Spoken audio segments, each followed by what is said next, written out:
രായൻ എന്നൊരു തമിഴ് സിനിമയുണ്ട്. 10 വയസ്സുള്ള രായനെ താഴെയുള്ള 3 കുട്ടികളെ ഏൽപ്പിച്ചിട്ട് അപ്പനമ്മ സിറ്റിയിൽ പോവാണ്. 3 ദിവസം കഴിഞ്ഞിട്ട് അവർ തിരിച്ചു വരുന്നില്ല. കുട്ടികളുടെ ഫുഡൊന്നുമില്ല, തീർന്ന്.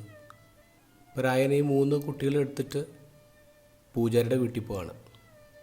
അപ്പോൾ കൂട്ടത്തിൽ ഏറ്റവും ഇളയ പെൺകുട്ടി മുലകുടി മാറാത്ത കുട്ടിയാണ്. പൂജാരി പറയും, നാളെ പട്ടണത്തിൽ ആളെ അഴിച്ച് അന്വേഷിക്കാം, നിങ്ങളിന്ന് രാത്രി ഇവിടെ തങ്ങെന്ന് പറഞ്ഞ് കുട്ടികൾക്ക് അഭയം കൊടുക്കുകയാണ്.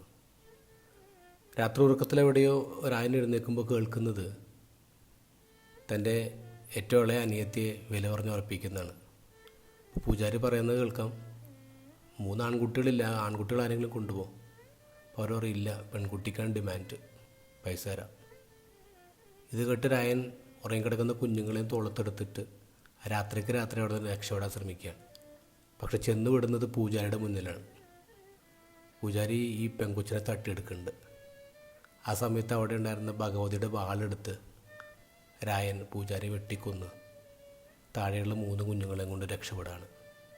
അവരിങ്ങനെ രാത്രിയിൽ വഴിയിൽ വണ്ടി കാത്ത് നിൽക്കുമ്പോൾ ഇളയ ആൺകുട്ടി ചോദിക്കുന്നുണ്ട്, ചേട്ടാ നമ്മളെന്തിനാ പൂജാരിയുടെ വീട്ടിൽ നിന്ന് പോന്നേ?